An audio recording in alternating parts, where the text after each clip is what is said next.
Hello, everybody, and welcome to episode 17 of the Pop Punk Podcast with me, T.Will Official, and my G-ass co-host, Mr. Daddy Mush. Say what's up, Mr. Daddy Mush.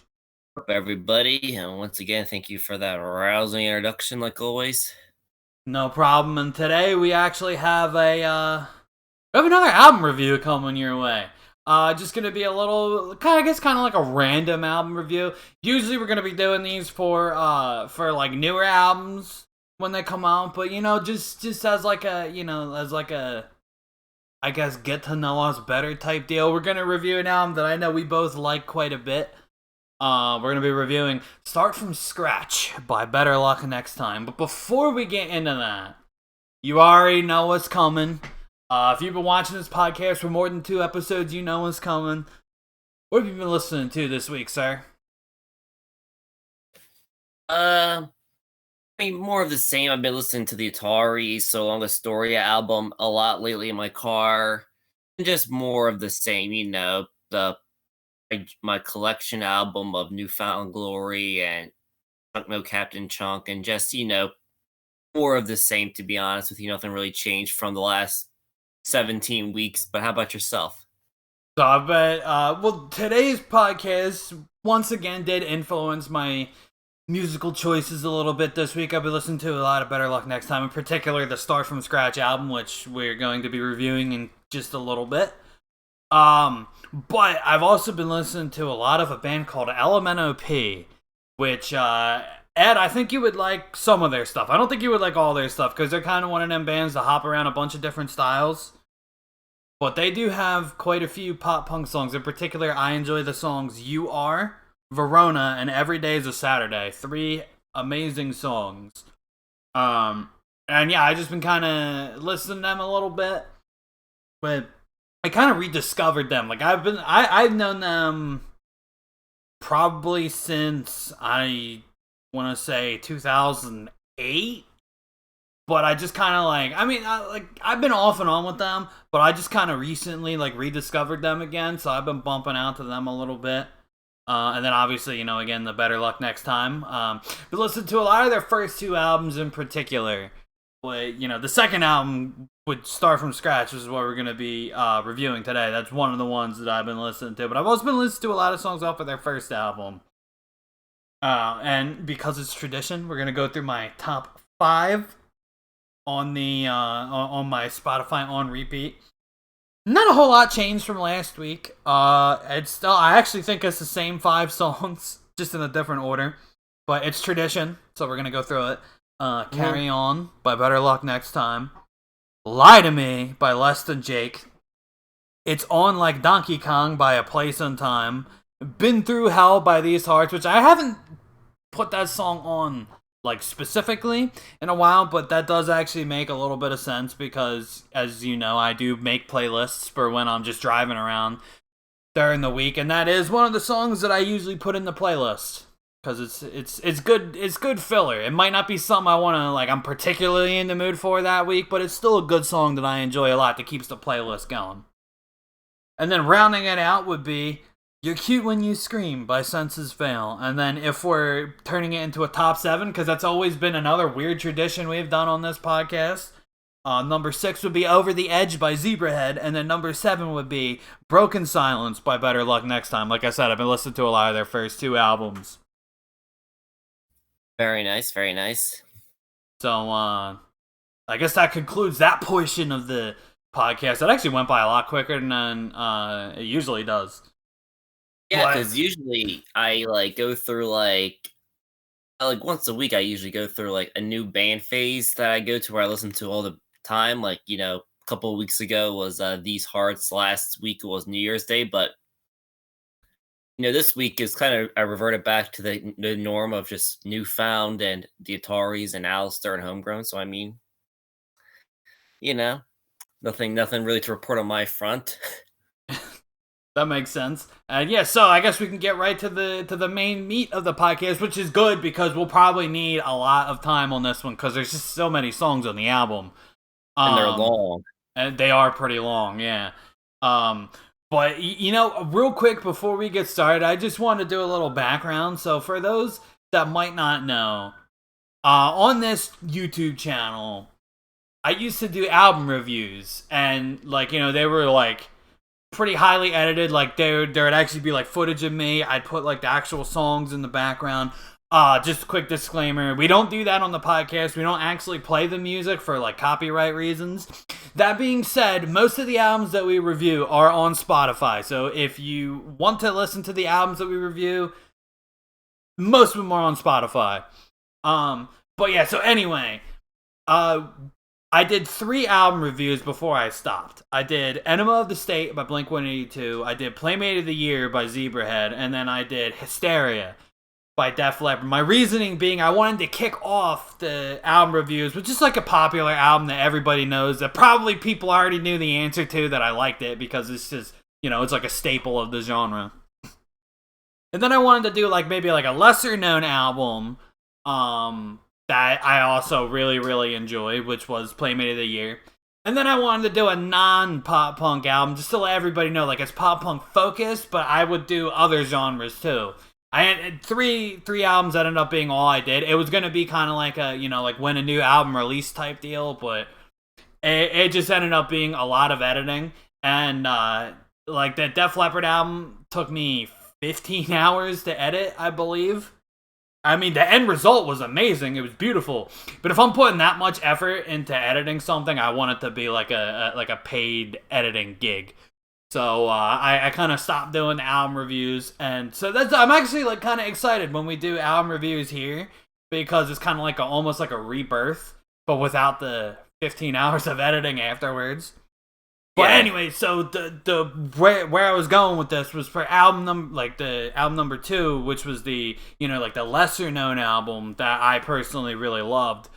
It was either going to be between Playmate of the Year by Zebrahead or Start from Scratch by Better Luck Next Time.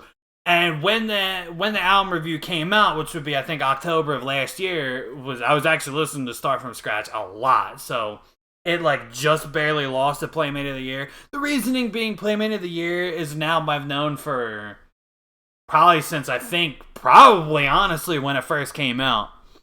And whereas Start from Scratch, I didn't really start getting into Better Luck Next Time until last year. So I didn't want to, just like go real hard on it, do an album review on it, and then end up never listening to them again. Obviously, that's not the case. I still do listen to them a year later. I actually really love them. They're one of my favorite bands now. But you never know. Sometimes phases happen. That's a little background on that. So like I said, it's kind of a rebirth. It's like a cutting room floor idea being brought back for the podcast. And for Better Luck Next Time, like they have a Wikipedia page, but their individual albums don't really have Wikipedia pages, so I can't really do too much of a background on it. But I will say, according to Spotify, it dropped on April 15th, 2008, which I actually do believe that's correct. It also says their first album dropped in 2008, but I don't think that's correct. I think it was a little earlier than that. Yeah, I think it was 05, if I'm not mistaken. 05, 06. Yeah. But Spotify says 2008. But I do believe that they are correct on the second album. I don't know the specific date, but that sounds right to me. Usually if it says January 1st, it's going to be wrong. But April 15th does sound correct to me. I guess there's not really a whole lot I can say that won't spoil the review for you guys. So I guess we can just hop right on in, right to track number 1, which is The Broken Heart's Delight. I will let you take the floor on this one, Ed. Well, I like how this Broken Heart's Delight kind of sets the entire tone for the album, because it kind of lets you know what you're getting into. Because one thing that's, I guess, unique, to Better Luck Next Time, well, the first 2 albums at least, is that they do have a keyboard player, and their keyboard sounds more like a piano than like a synthesizer, so it is unique in that way. So you kind of kick off with this little piano intro. That's true, because a lot of bands, in particular the easycore and the neon pop bands, a lot of them do have keyboard players, but it's usually more like synth. This one's just like it just sounds like piano. If you told me it was actual piano, I believe you. Yeah, so when it opens up with that little piano thing before it kicks in the guitar, kind of really lets you know that this is what you're going to be getting into for this album, and it's a great album, by the way. But and it's a very good that's kind of because I was kind of getting back into Better Luck Next Time, like even before we were like playing this review. Well, I shouldn't say getting back into because I never stopped listening to him, but I started listening to him like a lot again, even before we were playing the review because I was in the mood for like pop punk with like piano in it, and yeah, they kind of have that market on lock because they have piano, not necessarily synth, just piano. And yeah, the Broken Hearts Delight, I just think it's a really good example of it because it's got that little like slow, I guess not slow, but it's got that kind of like quiet fade in where it's just like the piano, and it does this little and then it just there's little like drums like a and then it just kicks right into the fucking song, and I think that sounds banging. yeah, that and it's very catchy as well. I agree. I agree very much. Hmm. I do like towards the end where they're just saying like "Broken Hearts Delight." Yeah, yeah, yeah. I definitely that it's just a great song. It's just a good opener, and It's probably mid tier on the album for me, but that has not really a whole lot to do with the song itself. It's more just a testament to how good I think this album is overall. it's definitely one of the true hidden gems of the genre. I would agree with that very much. And in my opinion, I'm pretty sure I've said this on the podcast before, but I'm pretty sure the only reason the Better Luck Next Time never really broke through like the tier 3 venue like level is just because like it is just like pure pop punk. They don't really have a Yeah, whole lot setting them apart from like aside from the piano, but it's almost like the As I Lay Dying of pop punk. There's really not a whole lot that sets them apart, but what they do, they just do it so fucking well. yeah, it's like pure pop punk. Like, if I had to tell somebody like this is what pop punk sounds like, I'll just show them Better Luck Next Time because they're not really deviating from the norm. You know what I mean? Like it's pretty 100% pop punk. There's no All other four real albums. influences in there. You know what I mean? All four albums, yeah. There's like little nuances that sets each album apart. Like, the first two albums have the piano. Although, I mean, album 4 kind of has some piano too, like the song Down. Yeah, it has that little keyboard effect, but that's a yeah. But anyway, yeah. I guess moving on to track number 2, which would Hmm. be Let It Go. And track number 2 is probably actually my third favorite song on the album. Okay, okay. I fucking love. And I love it in like any song that does this, but this song is like the example that usually comes to mind. I fucking love when they play like the riff and then the drums are like all fast and everything. And they play the riff again, but then like the drums and like the rhythm guitar and everything like slows down. That happens like, like I think like 20 seconds into the song and it sounds fucking awesome. Yeah, I do love that. I do love that little guitar riff they play through in that little intro. Yeah, and I just love the part where it's like it starts off fast and then it slows down, but it sounds so good. And that is probably like a big thing that pushes it in the top 3 territory for me. Like the song is obviously very very good, or else like that alone wouldn't put it in the top 3 territory. But that little extra oomph just puts it up there for me. Yeah, I mean, I love how the song tends to be pretty cool with the guitar all throughout. I mean, they have a little lead guitar riff going over the chorus and even the verse. So there's a lot of cool guitar nuances throughout the entire song to really spice it up throughout it, which I really like because if not, it'll just be another pop punk song. But the cool little guitar really makes it interesting, I guess, throughout too. Yeah, for me, like they already sold me in the first 20 seconds with that intro. Like that's really all that's really all I need to talk about for this song. I just freaking think it's amazing. And yeah, anybody that's watching this that hasn't heard that song, you're welcome. Yeah, just check out the band in general. Yeah, yeah. Anybody that's watching this podcast that didn't know Better Luck Next Time, um, like maybe if this is your first episode or something, because I know I talk about them a lot. But if this is your first episode, you're just now watching the podcast and you're like hearing about these guys for the first time. I urge you, if you enjoy pop punk as a genre, you're gonna love it. Yeah, it's essentially just pop punk personified, honestly. Yeah, that's I agree. Um, So the next track so is actually before we oh, move my on to the apologies. next track, I did also just want to say real quick. I also love in the chorus when they're doing like the chorus, but then it kind of like slows down again. I love those kind of choruses where it sounds like, I guess, like as you put it before, it sounds very big. Yes, a big chorus. Yeah, and it's just it slows down, but he's kind of singing a little fast, and that little what's the word I'm looking for? The contrast sounds really good to my ears. Okay, that's very interesting. I like the in-depth takes you got there. Thank you, thank you, thank you. Say, Yes. it's y'all know I fucks with music pretty heavy, so you know, occasionally I'm gonna drop a little nugget of like a oh wow, he knows big words. Hey man. Whatever sells, baby. Whatever sells, you know? All right, so anyway, yeah, I guess we can with that we can move on to track number 3. You'll be mine someday. Yes, and this song's actually I would say probably either my second or my third favorite on the album, believe it or not. Okay, I think I'd probably put this as another mid-tier song. It's actually the song's kind of escaping my head right now. Like Really? I know it has a cool little like synth part at the beginning, right?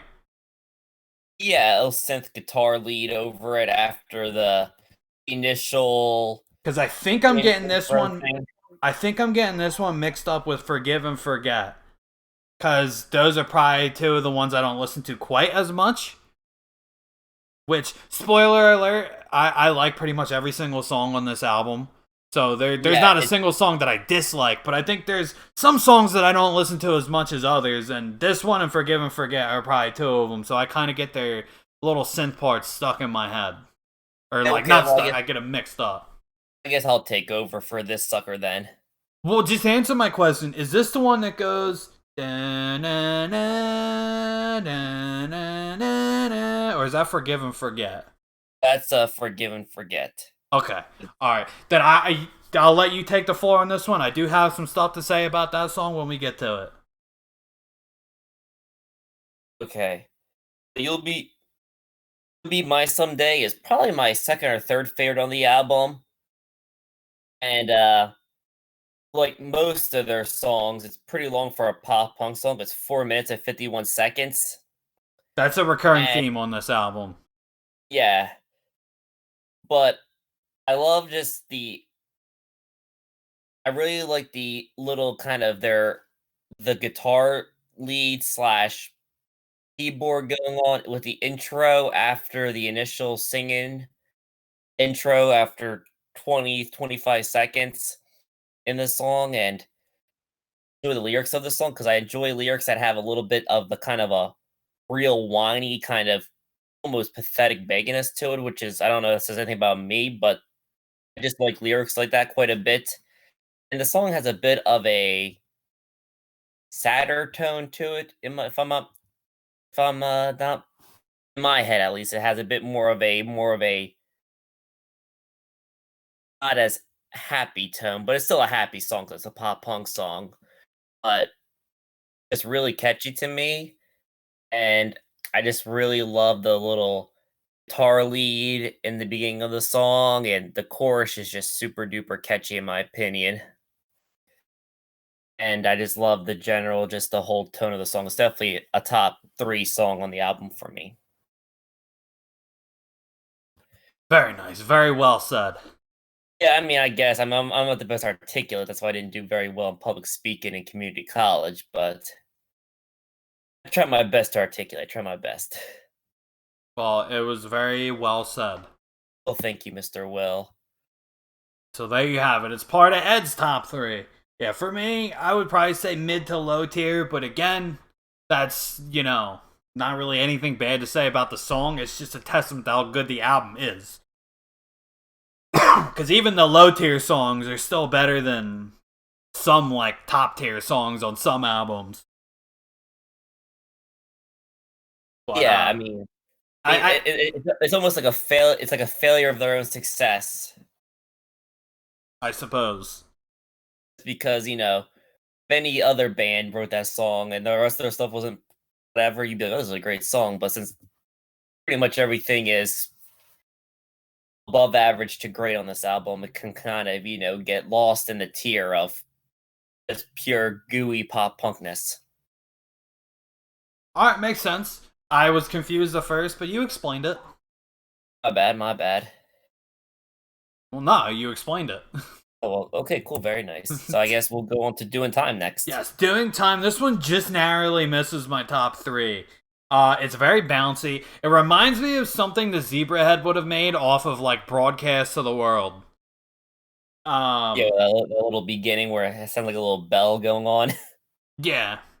Just the whole song in general just kind of sounds like one of their bouncier songs they would have did in like that early Maddie era. Like I could definitely hear Maddie singing on this song from Zebrahead. It definitely sounds like a Broadcast Phoenix song. 100%. And yeah, there's really not a whole lot to this song other than it's just fun. It's fun, and you know how I feel about fun shit. Yes, you enjoy the fun. It's actually a normally length pop punk song at Yeah, it's only clocking like 3:17. yeah, only like three something. Yeah, the low threes, which to them is a 1 minute song to the average pop punk band. That's true. Yeah, I think the average song length on this album is like 4.5 minutes. Because there's a few shorter songs that bring that average down, but there's a few songs on this album that are like 6+.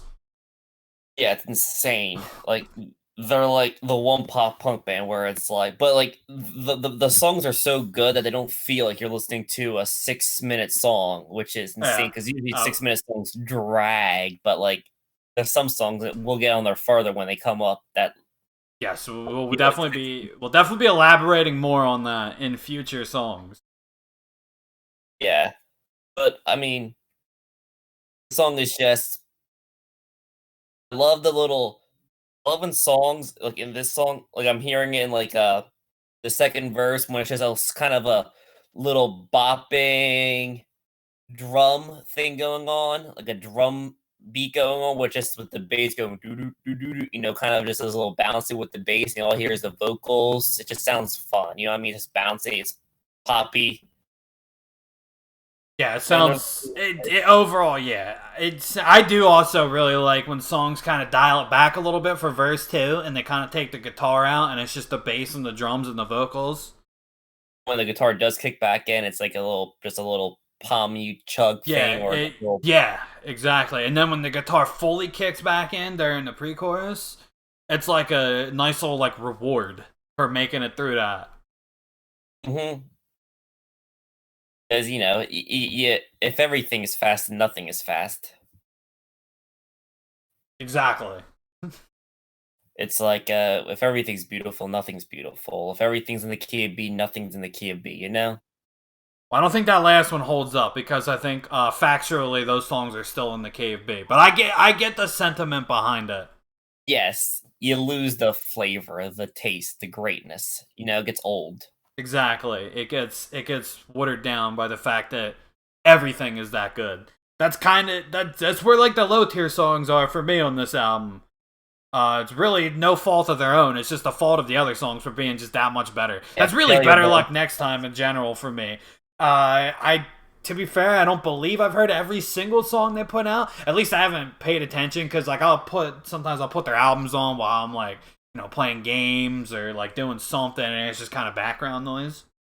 But I haven't paid attention to every single song they put out. But of the songs that I do know and listen to, there's not a single one that I dislike, just songs I like better than others. Yeah, that's just a testament to them. Exactly. So I guess we can move on to the next track number 5, Half Past Forever. which is probably, I guess, the hit of the album, hit in some very thick quotation marks, unfortunately. Yeah, talk about some real thick quotation marks. I mean, their album on Amazon does when you look up to buy their album on Amazon, there's not even a album art on it. That's really upsetting. Yeah, I know. So I mean, Boys, so this song would probably be my number two of my like top three. And again, it has that little piano opening that I really like. It doesn't really kick in right away. It definitely just it kind of builds up. It's the piano, and then the drums and the vocals kick in, and then that's when after that is when the song fully kicks in. But the thing that I think I like the most about this song, other than the very catchy chorus, the thing I think I like the most about this song is the part where like you think it's done, like it does a little slow, like it's just the piano and the vocals, and then it kind of just like ends, and then it just kicks back in. It's like that, like that little part that elevates the song in the top three territory for me. yeah, yeah. It's funny that you take the words right out of my mouth because I was about to break up this song because I would say that this song was kind of like relatively forgettable to me, but it's just that little last minute of it where it's just that kind of not breakdown because it's not a breakdown, but just that kind of Yeah, like I yeah, guess I guess that's technically like by definition the outro. yeah, the outro, but it's just out of nowhere. It just picks back up. It's Yeah, a like real it hits you with a little fake out. Like you think the song's done, but it's like no, no, no, no, no, it ain't done yet. And I think, funny enough, if they didn't include that little like minute and a half outro, the song would be normal length. Because I think it ends like somewhere around like the 3.5 minute mark. But then that outro kicks in and it's like another 4.5 minute song. yeah. But like It's it's a 4 minute 11-second song, and that little intro kicks around like 3:15. yeah. Well, outro. You said intro. My bad, Killer. My bad. Hey It's man, all we're both good. It's all good. Yeah, I think we're both running on like 3.5 hours of sleep. I went to bed around like 5 something. So Yeah, I went to bed at like 3:30, and then I woke up at 7 a.m. and then just couldn't get back to sleep. Once I get out of bed for anything, like if I go pee, I might be able to lay back down and fall asleep if I really try. But like anything else, if I get out of bed, I'm not getting back to sleep. That's just how it is. yeah, I feel so bad for you. But anyway, yeah. So we don't want to get too off topic. I'm just letting everybody know. Yeah, we are both a little sleep deprived right now, but show must go on, yo. This is an episode. I always look really forward to these album reviews. Yeah, me too. The Because show it's like a must go nice little on. easy break. And for me, it's a nice little throwback to the album review days. But anyway, yeah, I guess I don't really have a whole lot else to say for Half Past Forever. Like I know you said the song definitely sounds a little forgettable. And I guess maybe in the context of the album it might, but to me, I don't know. I really like the piano and I really like the chorus, so that kind of saves it from being forgettable for me. But the outro is what elevates it to top three territory. Yeah, So fair enough. so yeah. Do you have anything else to say about the song? No, man, what you said is pretty much what I gotta say. So All we'll right. move on. To Forgive and forget. Yeah, track number 6, "Forgive and Forget," and another probably lower tier song for me. Um, but I really do like that synth at the beginning, like the da, na, na. And this is another long song, clocking at 4:58, Yeah, almost so 5 minutes. it's basically a 5 minute song, just misses out by like 2 seconds. Yeah, but Um, and yeah, there's I really kind of want not. to talk. Okay, go on. Well, I just wanted to say real quick, there's really not a whole lot I have to say about this one that I didn't already say for "You'll Be Mine Someday." Like it's lower tier for sure, but again, lower tier doesn't mean I don't like it. There's not a single song on this album I would skip if I was listening to it front to back. Every single song on this album I think is pretty good. Just songs I like better than others, and this one just happens to be at the bottom. Yeah, well, I would say that this is generally just another whatever song, as in it's still very good, but I kind of want to look that if you me as a person who plays the bass, and if you listen closely, this is probably one of the more, from what I can tell, one of the more bass heavy, not bass like heavy, but like if you listen to like the bass is doing a lot more in this song, just like in the background, like during the chorus and the verses in the other songs. So it's really cool kind of hear a little bit more bass walking and little bass licks just randomly thrown in there. So that's really cool as a bass player, somebody who appreciates a good bass line. And I just want to kind of just throw out like a lyric line that I just always find interesting whenever I listen to it. That this band obviously really looks like the starting line because on their one album, their last album, they have a song that mentions being in the front of the starting line. On this Oh yeah, the song, song I don't "Mistakes and Handshakes." something like that. Yeah, this song, Forgive and Forget, I think it might just be a coincidence, but knowing that they like the starting line, I don't really think it's a coincidence. I think it's more of a homage to the starting line because one of the lyrics is "It's time to up and go," which is obviously a starting line song on the opening track on "Say It Like You Mean." So I thought that was just a cool little. I like when bands just kind of throw a little kiss to the past to let you know, hey, we like the same band, so you should like us. Yeah, I agree. I agree. I missed that lyric, but again, that's because "Forgive and Forget" for me is I wanted to say forgettable to make a pun, but it's really not forgettable. It's just, compared to the rest of the album, just lower tier. Yeah, well, as a bass player, I like how it seems like, well, as I listen to with like headphones, that the bass seems to do more on this song than it does on other tracks, just from just from listening. Well, I will say something this one definitely has over "You'll Be Mine Someday" is I do really like that opening with the synth. It's one of the few times that it actually does sound like a synth and not like a piano. And Hey, that is just true. I just think that little like I guess synth riff at the beginning is really cool. And I could You are listen to right. just that part like over and over again because it's just like it's simple. It's just like three notes, but it just sounds so good in the context of the song. Sometimes that's all you need. Sometimes less is more. I agree, sir. But I just wanted to bring up the little storyline thing that I think is cool, even if it's just by complete accident. But I noticed it. Yeah, it probably wasn't an accident, honestly. Well, knowing how there's a storyline, since they just full up name dropping at the storyline concert in their last album, I like to think that was just a little tip or little fan service to the pop punk community. Yes, That's indeed. all I gotta say about that one, though. All right, so then we can move right on to track number 7. Moving on, which is another one that I honestly don't think I really remember a whole lot. If I recall, it kind of starts out with like the piano and the drums. Well, the very first thing, there's a little guitar lead going with the Okay. guitar. That's the All right. guitar Yeah. I'm thinking. Never. All right. So Later on, piano I song. was once again getting it mixed up with another song. Okay. Yeah. Moving on's a pretty good song. Um. It's. It's. I'm gonna let you handle this for a second. I'm gonna mute myself real quick, and I'm gonna just listen to the opening, just to confirm that it's the song I'm thinking of. So Okay, sir, the just floor is hop in whenever yours. you're just hop back whenever you're ready. All right. But it has a pretty cool intro because around the 30-second mark, it turns into like a cool lead synth over the guitar, the rhythm guitar, and the drums. Wait, But moving in is the song I was thinking of with the little piano open. It's like. yeah, I guess Alright, because that was just I knew I wasn't tripping. okay. Cool. So you do know this song then. Yeah, well, I know all the songs, just I forget some of them. Well, that's a problem with me. It's a shame because when it comes to song titles, I forget. But if you just tell me track 8, I'm like, oh yeah, track 8.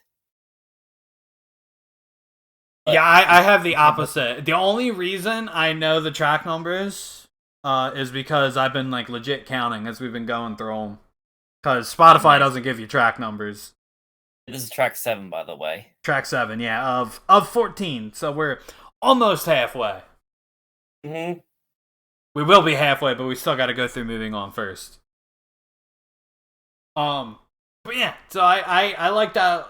Pretty much any of the songs that start out with piano, I really enjoy because, like you said earlier, that's just something that's kind of like unique to them. Like a lot of bands have keyboard players, but they always sound like like synths.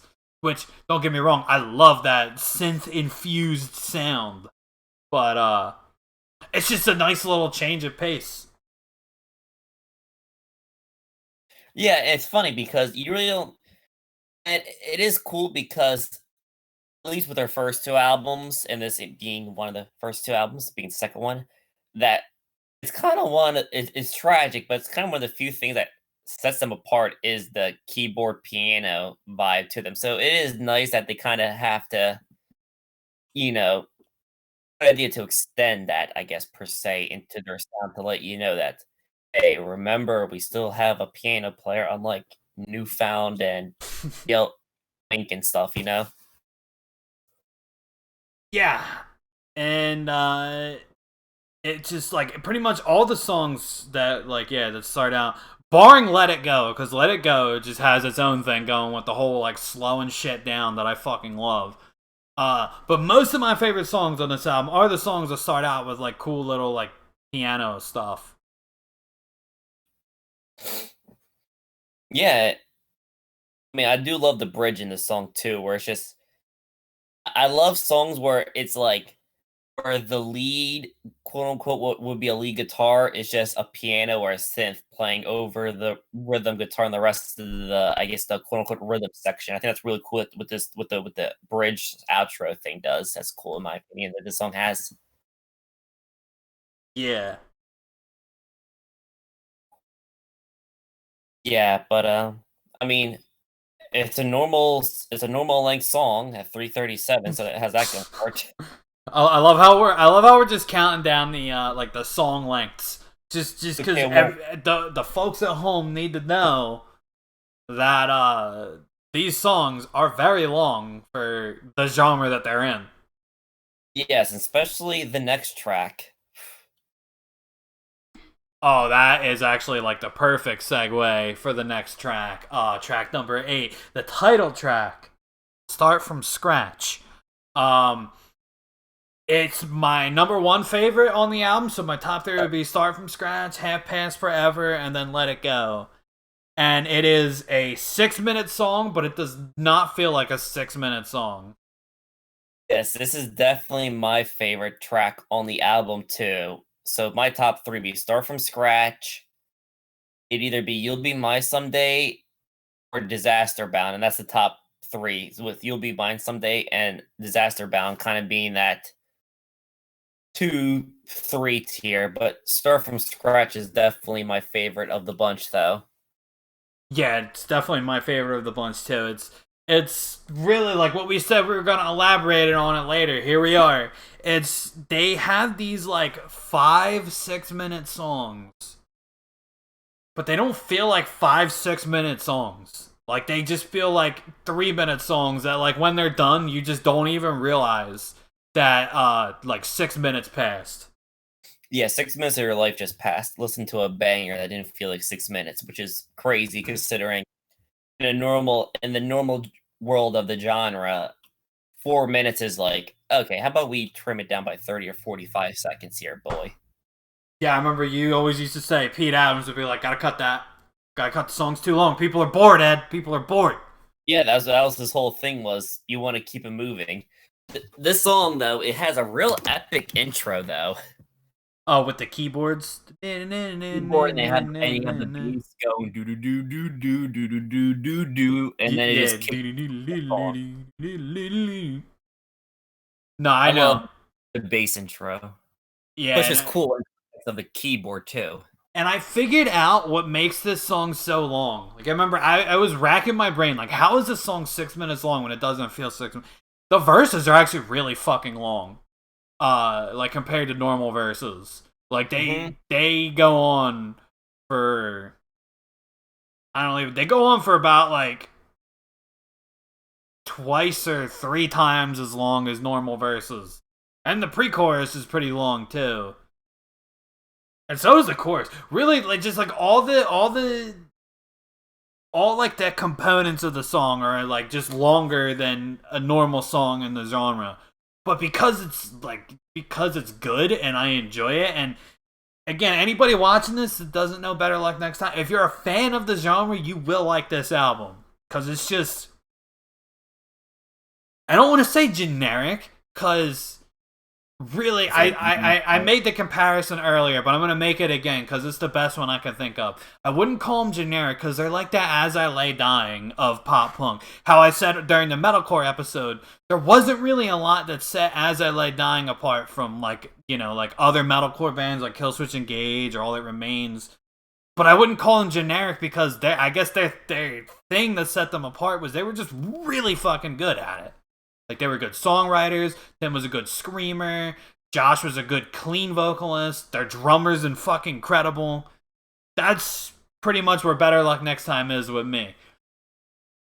They don't really have a whole lot that makes them unique, aside from the piano on albums 1 and 2. But their, like, little uniqueness to them is just that they're really fucking good at what they do. And I think what also stood them out for me is that, like, when they came out, no band was making like music that sounded like it. Like, people either moved on to like neon or mall emo or easycore, but they're just still just doing, your 2002 Last Stop Suburbia, Enema of the State sounding pop punk. And it was like one of those things where it's like, it was wrong for the time period because, when they were making music, people kind of moved on to different genres of pop punk, but this is just straight up just good stuff. And yeah, by the way, that's got to be another thing that I think was working against them. Also, the first chorus doesn't end until about the 2-minute mark. Oh, I know. That's because the intro is really long. The intro, I think, is like 50 seconds. I want to say 32 bars. And then the verse 1 is, I want to say, like, also, like, I don't want to say 32 bars, but I want to say it's like 16. And yeah, and it's like, it's really fucking long, but there's really, I don't know how to describe it without just people listening to the song, so I just urge you to listen to the fucking song. Like, it's long. The lyrics are like you're reading a novel, but it doesn't feel like it when you're listening to it because it's just that good. I guess that would mean the pacing of the song is pretty good. It's like the song is taking you on an adventure. A 5-minute and like 57-second adventure. Yeah, it's fantastic. The song is just pretty much describes Better Luck Next Time in a nutshell. Yeah, pretty much. But I mean, a song on the album, in my opinion. I mean, it's definitely the song I recommend to anybody who just wants to get in the band in general. So if you're iffy about any other song, if you haven't heard this one, check it out, and hopefully your mind will change. That's all I gotta say. Yeah, it used to be my favorite song overall by them. Now, these days, I think I'm more of a Shoebox Memories type guy. Well, it does have that. That song is pretty epic with the guitar riff with the little chugging in there, little easy chord flair. Yeah, Easy Chord Flare in like 2005. Yeah, which is. But yeah, this time last year, if I did go ahead with that album review that I was planning, I probably would have, at the end, I would have said that was my favorite overall Better Luck Next Time song. And it's still probably like my number 2. At the very least, it's top 3. I'd probably still put it in my number 2. And it's just that fucking good of a song. I agree, sir. I agree. If you like the genre in particular, if you like that like 2002, like Say It Like You Mean It, Last Stop Suburbia type pop punk, you're gonna fucking love this album. There's not really a whole lot else I could say without just playing the song, but I don't want to get demonetized if we get to that level. So yeah. I'm not gonna play it. But I just Spotify, YouTube, Spotify, YouTube. I'm pretty sure if it's on Spotify, it's probably on Apple Music. Anywhere you listen to your music, it's probably on. So I urge you to check it out. Mm-hmm. And I think we exhausted all we could say about the title track. Yeah, I'm ready. I'm good to move on when you are. Yeah, so I guess we can move on to track number 9, Days Like Today. And I'm gonna let you take the floor on this one because I think this is another one that's like kind of low tier for me. It's definitely one, like, again, as I said, no songs on the album I skip if I'm listening to the album start to finish. But if I'm just picking and choosing songs off the album to listen to, this typically isn't one of them. Yeah, well, it's just a letdown because it's coming right after the epic that is known as Start from Scratch. I mean, it's like a true epic movie. It's like watching all three original trilogy Star Wars movies. It's all good, but I mean, it's more of the same. I mean, it has a cool little guitar riff. It's fast. It has a little piano going on in the background during the verses. I mean, it's good and it's bad that it's really more of the same because if you like this band and you like the sound they do, it's just more of that, and that's great. But there's really not much sticking it out from the rest of the other 8, 9 tracks on the album that we reviewed so far. Yeah. Yeah, and I mean, I do, like, for what it's worth, I do enjoy the intro. I like when the piano comes in, it's like, dun dun dun. But yeah, it's just, it's just when you're, I know I'm sounding like a broken record, but when you're just stacking it up against all the other good songs on the album, obviously it's not gonna come out on top. But again, it's just a testament to how good the album is because I think every song on this album is incredible, even if some I don't really remember too much. They're all like once I hear them and like they jot my memory, like they are incredible fucking songs. And Days Like Today is no exception. It just kind of loses to the other songs that are just even more incredible. Yeah, I mean, like I said, it's just when it's just you're coming right after Start from Scratch, it's kind of a letdown just because how good that song and how long and good that song is. So it's kind of like almost like a come down. Yeah, that's definitely one way of looking at it. Which is just, I feel like if you put any song after Start from Scratch on this album, probably have the same testament to it. Yeah, I would agree to that because it's just you're putting it up against like near pop punk perfection to probably like almost like a filler song, and it's going to make the filler song just sound even worse. Mm-hmm. But I mean, it has a cool guitar riff. I mean, it's a good song.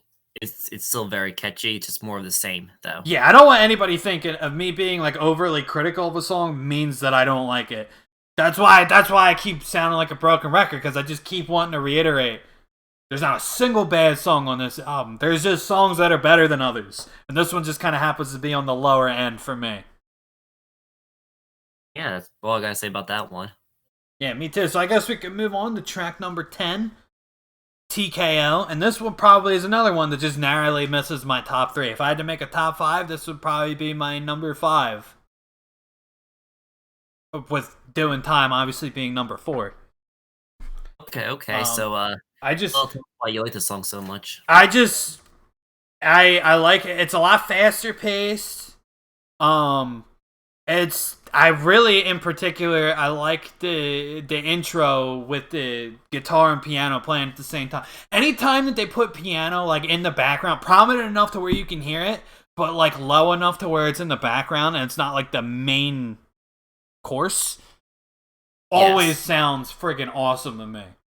I love when bands have that little nuances. So when you go back and listen to it, or you're listening to it on like headphones or like high end speakers, you go, "Oh, cool! I never noticed that before till now." Like I like those little nuances. Yeah, and I think I wouldn't say it's like solo that you only notice it on like repeat listens. You're definitely gonna hear it on your first time listening, but just that intro in particular, I just think exemplifies what I'm talking about. Like it's got that little guitar thing, and it's got the piano going like.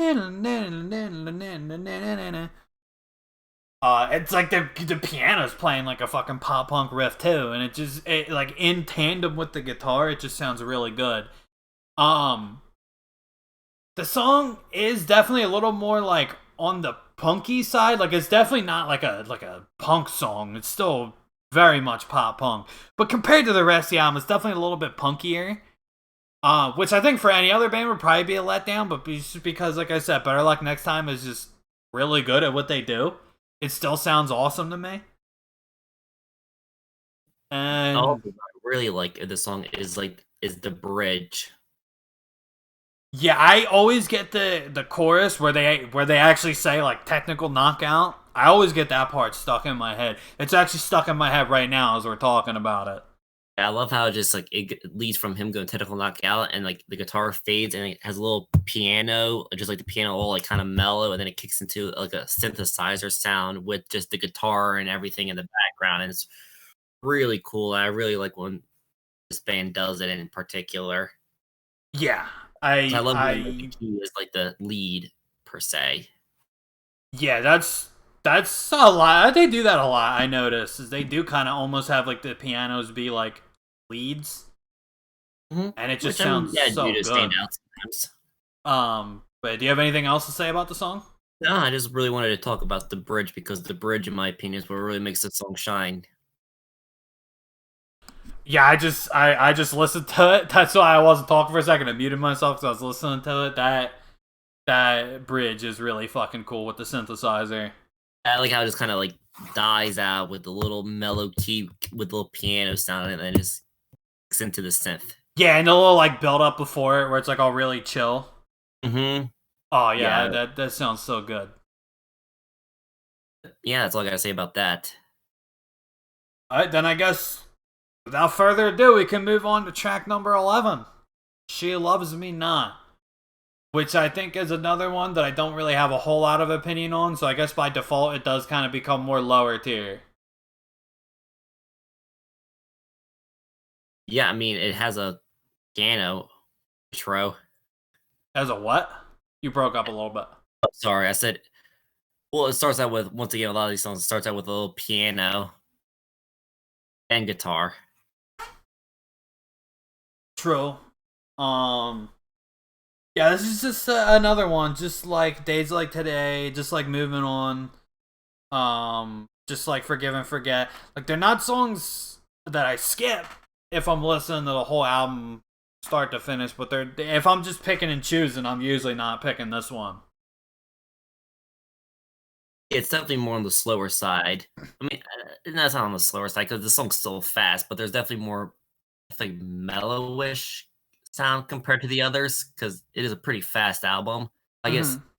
in comparison to the others, it has more mellow moments per se. But I mean, I do enjoy a good whiny lyric, Oh, I know you do, sir. so that has I it go for me.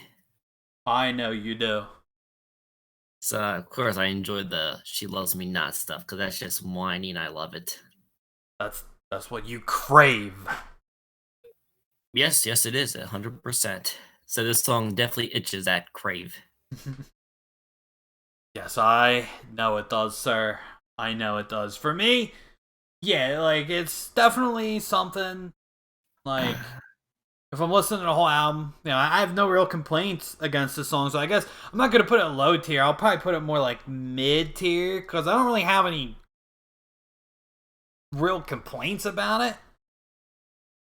Um, there's just not really a whole lot to it that stands out for me, like compared to all the other songs. Um, and there's not really a whole lot I can say about that. That isn't just a retread of the last like four songs that were like that for me. So I guess if you said everything you need to say about this one, we can move on. Yeah, let's move on. All right, track number 12, Second Chances. Um, this one I would put like higher mid tier for me. Like it misses the top five, but it's definitely like still up there. Still like higher mid tier for me. I really like the chorus. The chorus in particular, I think, is very catchy. I always get that like no time left for second chances. Like that's always stuck in my head. Okay, so why is this a high mid tier for you anyway? Well, it's just I really I just said it. Really, the chorus I think is very catchy. It's like a 5 minute song, but it's another one that doesn't really feel 5 minutes long. Yeah, I think the second verse kind of begins somewhere around the 145 mark. Yeah, it's I mean, it has a really just cool intro. Yeah, I mean, I just enjoy the difference because it has this kind of really kind of like very almost like rock, very like arena rocky guitar lead over it. Just not that's the terrible description, but you know what I'm trying Yeah, to I say with the wouldn't whole. say arena. If anything, I'd say more like skate punky. Yeah, that's it. And then around like 40 or so seconds, it just kicks into like it breaks it down to just piano, and then it kicks into a more standard pop punk riff. You know what I mean? Yeah, That's exactly that's what I was trying to say, but I couldn't like remember. I fucking love when it kicks out of like the heavier for them, heavier guitar into like the more mellow piano. I was trying to remember if that was this song, but like I said, I do continually get a lot of the songs mixed up on this album because they do all sound pretty similar. um, but I do I do like that. In particular, the thing I like about this song is the chorus, but I do also like the contrast of the heavy guitar to the mellow piano.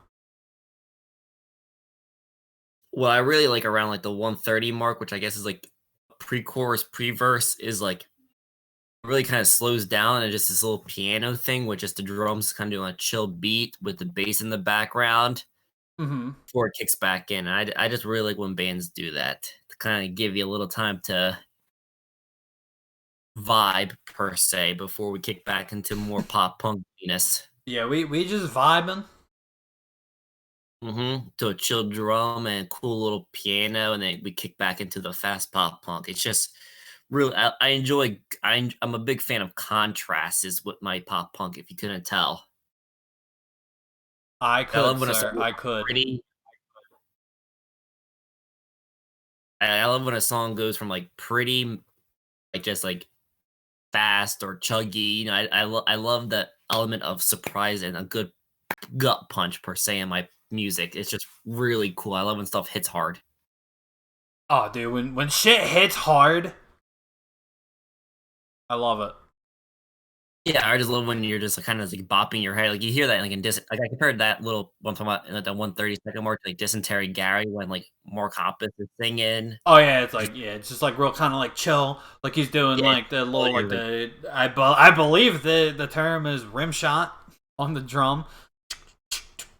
yeah, when you're I guess when you're rim shotting, I Yeah, guess, you're and then hitting you're like the kind of rim of the drum. bopping, and then it kicks back into the fastness. I like when songs do that, just, like, maybe 1 or 2 songs on an album just to kind of give you a little surprise. Because if you do it every song, then obviously it kinda gets old. It's like, "Okay, how about you do something else, guy?" Yeah, it loses the element of surprise when you do it every song.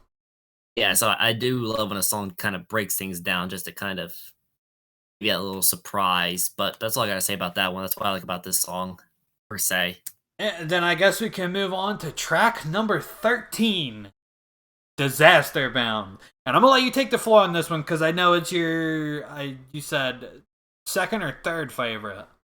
I couldn't really decide between second or third, but it's definitely top 3 to me.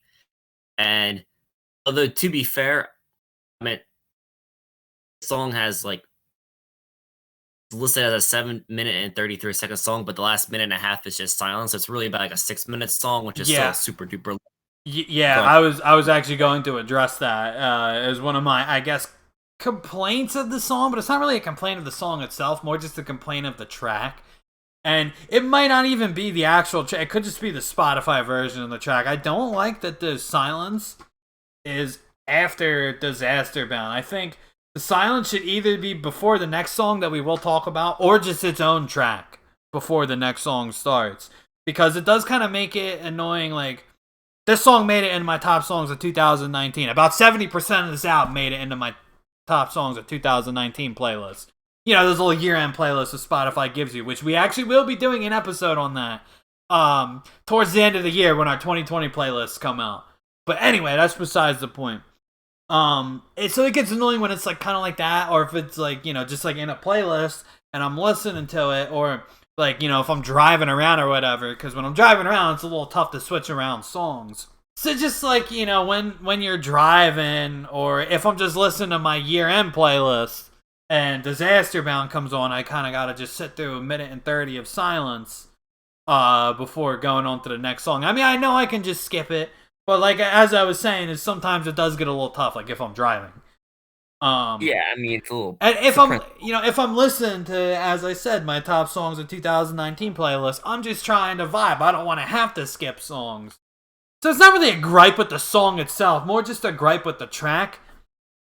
In particular, the Spotify version of the track, because I've never listened to the actual disc, so I don't know if like the silence is its own track on the disc or if it's before the next song or what. But on the Spotify version, the silence is like the last minute and a half of Disaster Bound. That's a song though. I think it's really good. I think that the verses, in particular, are actually pretty catchy. I think the verses might be catchier to me than the chorus, which is kind of almost unheard of. Yeah, because usually the chorus is the hook that you want people to remember to sing along to. Yeah, but in this case, I mean, I think I don't know which one I like better. If I like the verse or the chorus better, but I think like the verse gets stuck in my head a little bit more, which I think is the sign of a catchier part, like a catchier melody or whatever. Mm-hmm. And yeah, I mean that's like I like the song. I do really like the ending where they're like, like I'm giving up, I'm never coming back, which is also I think very catchy. And then it does lead in a minute and a half of silence. Yeah, which is kind of it's a bummer, but yeah, it just kind of stinks when you're like at work and you just have your stuff on shuffle, and then you have a weird, awkward minute and a half of silence because you can't really be running back to your phone every time you need to skip something because you're working. Yeah, exactly. And like sometimes even if I'm playing video games, dude, like if I'm playing Call of Duty and I have Disaster Bound playing, um like if I'm in the middle of an intense gunfight, I'm not going to be able to skip it. Yeah, but I guess with the. I mean, I just love the verses of these songs, like you said. It's just really like I love the I've got a bad feeling. It's just catchy as anything, and I love just how quote unquote the scene is a disaster, which is about the name of the song. How this music scene is a disaster, and I think that's just hilarious. Yeah. Although I will say I do think like 2008, 2009 was like I don't want to say peak for pop punk because peak for pop punk was obviously like 2001, 2002. But like 2008 and like 2009 was definitely like peak for I think scene pop punk. Like when people talk about the scene. Mm-hmm. Cuz like in the early 2000s, like obviously you had like your big bands, but a lot of it was just people just doing pop punk cuz it was popular and they really weren't like a part of the scene. I don't think it was Yeah. until like 2000, the late 2000s in particular, when we started to really see pop punk fans making pop punk. Yes. Yes. Like I said, this was the first generation where pop punk was pop. Where was pop punk fans making pop punk music. Yeah. For a little while, it was just because for a little while it was just bands like Lit and Metalheads making pop punk music Oh, I know. before Like, you look at Bowling for Pursuit, tell you about their favorite bands. It's like all hair metal. yeah, I know. Even like some 41, they say love Iron Maiden and Judas Priest and everything. Yeah. And, no disrespect to those guys. Cause I still really do enjoy a lot of Sum 41 and Bowling for Soup songs. But it is pretty cool, like, when you listen to, like, more modern stuff, like, more, at the very least, like, more late 2000s stuff. You could definitely tell it's, like, people that really, like, love the genre and are, like, really putting a lot of, I guess, heart into it. Versus, Yeah. yeah, like, you got your Lits who, yeah, Over My Head's a good song. But then off that same album is a song called Drop D. Oh Yeah. my god, Drop D is fucking terrible. Yeah. And yeah, I And now mean, they're a country band. which is funny as anything. I know. So many people make like country versions of My Own Worst Enemy on YouTube, and I'm sitting there, I'm like, is that on purpose, or do they not know that Lit's a country band now? That actually came up on my feed Yeah, mine And too. then, Yeah, then it awkward. Alex Melton. Yeah, and then somebody's like, they're a country band now, and he replied, he was like, I just listened to it now. This is funny. Like he had no intentions of didn't have no idea when he was making that song that they were a country band. But I know, and yeah, that's like the kind of country they are too. Like it's not like like when you say, oh yeah, like a rock band's going country, and it's like rock with like maybe country elements. No, like they're pretty straightforward, like pop country. they're definitely trying to sell albums. It sounds like Blake Shelton or like Luke Bryan.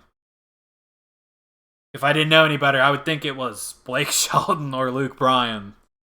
Yeah, that's just hilarious. But I guess But the yeah, song is we are getting way off track. yeah, but back to Disaster Bound. The song is like almost a perfect closing track. I love when albums. I mean, not the true, I guess, quote unquote closing track, but in all intents and purposes, it is the real closing track. Yeah, we will be talking about the next song. I just don't want Yeah, to get ahead of ourselves. this is like the real closing track, and I just love how they have that little chant like "I'm giving up and I'm Yeah, never it, coming it back," really it does feel like a closer. and then just fades 100%. out, and it has a real kind of "okay, see you later" vibe. You know what I mean? Like Yeah, we're saying I'm bye. usually not a fan of fade outs in music, but I think in this case it works because it adds to the whole like this set is over type feel to it. Yeah, because they just been chanting, "I'm giving up, I'm never coming back" for the last like minute plus. Exactly. But Um, but I mean, that's all I gotta say about that. It's just one of my favorite songs. And I love a good epic closer. I Closing tracks to me are either like one of my favorites, or they're either one of my least favorites, depending what vibe they go. Yeah, it really depends on the band, because a lot of times like they'll really load their album, be very front heavy, and then after track 6 it's like, all right, this is just kind of all filler. But Yeah, then I you know. got other bands where like the closing track is like the best fucking song on the album, like Lit's Atomic. Over My Head is the closing track on that album, and it's Yeah, one of the I think like 3 songs on that album that are any good. yeah, I know. Or I mean, this is one of my favorites off this album. It's a closing track. Or I know it's not one of your favorites, but "Anthem" by Blink-182 is like one of my favorite Blink songs in general. So it's just really cool. Well, I still enjoy the song very much, sir. Yeah, so I mean, I do love a good epic closing track. So just I like when the closing tracks have that like grand finale feel to them. yeah, because in terms of an album, it's really great. Yeah. I could do without the minute and a half of silence, but again, Yeah. that's really not the fault of the song. That's just the fault of whoever decided to attach it to the end of the song. Yeah, so I mean, it's really more of a production or mixer issue. And Or if I'm just vibing to it, I can skip it. It just gets annoying if I'm like, driving or playing like an online game or doing something with it in the background. If I'm just vibing, I can just skip it. So it doesn't really bother me that much. yeah, but that's all I gotta say about that song. Yeah, so I guess we can move on to track number 14, the final track on the album. Welcome to Better Luck Next Time, which is just kind of like a silly little like bonus track where they just kind of talk about themselves and what they like. And it's actually for a little like silly bonus track, it's incredibly catchy. I always get the melody to the verses stuck in my head. I guess if you can even call them verses. I guess they're technically verses. It is, for all intents and purposes, a song. It's a Just 4-minute song because Only Better the Next Time has a 4-minute joke track. I know. Yeah, and that's pretty much the whole gist of the song is they just talk about themselves and what they like to do and, blah, blah, blah, blah. Yeah, introducing everybody. His name is Matthew. He likes doing this. Yeah. But they do it, like, to the tune of, like, an actual pop-punk song, and it is pretty enjoyable. I don't think it made my top songs of 2019, like the other 70% of the album, but, it is an earworm. For what it is, it's it's fine. You know what I mean? Yeah, it's serviceable. It's serviceable for what it is. Yeah. So I mean, other than that, I mean, it does kind of it definitely like fades out into just a jumbled mess by the end of the song, where I think they're just like, all right, well, this is the end of the track, so fuck it, pull whatever in there, like we're done after this. yeah, the last like 2 minutes, there's just a random keyboard and just random sounds like drunk people screaming. Yeah. Although they do throw in a little, I'm giving up and I'm never coming back. Yeah, the last minute and a half of the song is just It's anarchy. It's anarchy, is what it is. yeah. So I mean, but I mean, yeah, I mean, it's fine. It's fun. I mean, if you like silly songs to kind of close out a great album, then this is for you. But as just a random song of just listening to it, it's fine for what it is. It's Well, I think fine. I would actually still, funny enough, put it probably mid tier. Just for the simple fact that I would say it's definitely more memorable than some of the lower tier songs, just by being a silly joke, close out the album type song. I mean, it is memorable because in the last minute, 2.5 minutes is just randomness. I know. I'm pretty sure they sing "Rock and Roll All Night" by Kiss and "Staying Alive" by the Bee Gees in there. Well, very nice. And yeah, it pretty much sounds like what you. So it sounds like drunken people singing at karaoke, just screaming it. Yeah, it sounds like Heineken. Sounds like Heineken Matt at the old Philly sports bar. Yeah. Yeah, sounds like homie busting out his chops at the TGI Fridays. Oh, after one too many dirty martinis. But Yo, shouts out to the homie Gary who used to do karaoke at TGI Fridays. That show was actually very fun. God bless, God bless. But yeah, I mean, so that's pretty much the album. Anything else you want to say about the album before we wrap it up? No, just, pretty much just gonna echo what I said before we started. If you are a fan of the podcast but don't know Better Luck Next Time, first, I don't know how because we talk about them a lot on the podcast. But second off, if you haven't heard them yet, check them out because if you're watching this podcast, I'm gonna assume you're a fan of the genre. Because I don't go looking up like jazz podcasts. So I'm gonna assume you're a fan of the genre, so you will most likely like it. That's all I really have to say. If I'm giving it a score, I think I might need to actually give this one a perfect 10. Really now? Just for the simple fact, yes, there's a few songs that like I didn't really remember too well. I felt a little underprepared because there was even some of the songs that I like were more like mid tier. I was kind of forgetting about, but there's not a bad song on this album. Like a lot of times during the podcast, I muted myself to play the first like 3 seconds of a song, like while we were talking about it, and I'd be like, "Oh yeah, this song's fucking awesome." Not a single bad song on the album. Few forgettable ones, yeah, but there's a difference between forgettable and bad. Forgettable, like I'll still leave it on if I'm listening to the whole album. I just won't put it on by itself. And I'm not gonna pretend like it doesn't have its fair share of forgettable tracks, because it definitely does. Every album has that. But yeah, there's not a single bad song on this album. There's really not a single bad song in their whole discography. Just songs I like more than others. I know I've said that like 9 times throughout the podcast, but that's the last time you'll have to hear me say that. At least during this episode. What about you? If you had to give it a rating, what would you give it? I mean, I don't like to give things perfect scores just because I guess I have higher. I mean, I don't have higher standards, but I'm more just. Wow. I don't have higher standards. I give this like an 8.5, 9 out of 10. So I mean, it's near perfection. I just like to save that 10 out of 10 for very, very, very few select albums or just pieces of art in general. But I mean, this album is near perfect pop punk. I mean, it's just great. It's catchy. if there's an alien invasion coming down and you have to show them what a pop punk album is, this is one of the few shortlist albums I would give them, saying this is pop punk, nothing else, nothing more. This is what it is. That's exactly what And it there's is.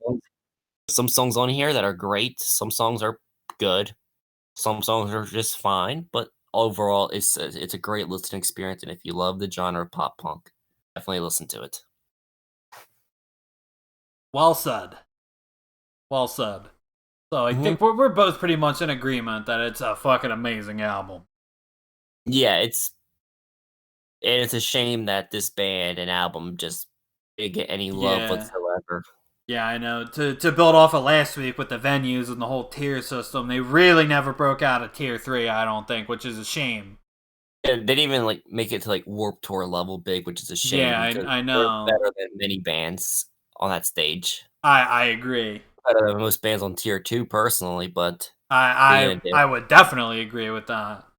So I Um, mean, and what are you gonna do though? I do thank you for showing them to me because they are probably one of my favorites now. Just for the sheer, just if nothing else, just for the sheer ratio of songs I like to songs I don't like by them, which The I consistency's think unmatched. it is a perfect 1-0. I think because yeah, again, I really don't think that there's a song by them that I've heard that I don't like. I even kind of like their acoustic version of Shoebox Memories, and I usually hate acoustic versions of non-acoustic songs. But in Yeah, their usually it's cheap.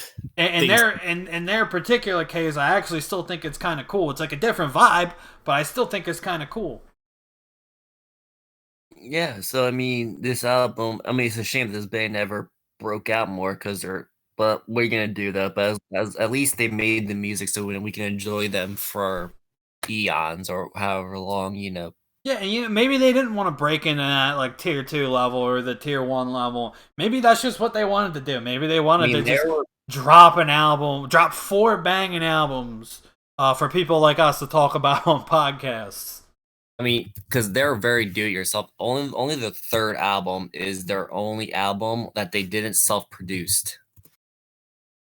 Exactly. So maybe this is what they wanted. And you know what? If it is, respect. You know, For them. I always talk about how I'm very pro gotta eat. You know, I don't like to call things like sell out because I honestly usually I can understand like the business financial side of why people quote unquote sell out.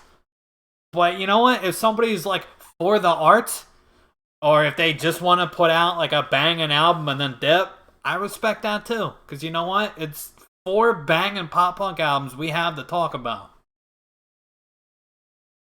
Yes, sir. So Yes, I agree. respect to them if that's what they wanted to do. And do you have any closing remarks, sir? If anybody from Better Luck Next Time is listening to this, it's been 7 years since you dropped an album, so I would really appreciate a new song at least. So yeah, just hop on that trend that a lot of bands are doing, where like you put out just a song on Spotify, just to satisfy our hunger. give us a taste. Yeah, that's all we want. Actually, no, I'd probably get greedy. I hear the song, but all right, now I need a full fucking album.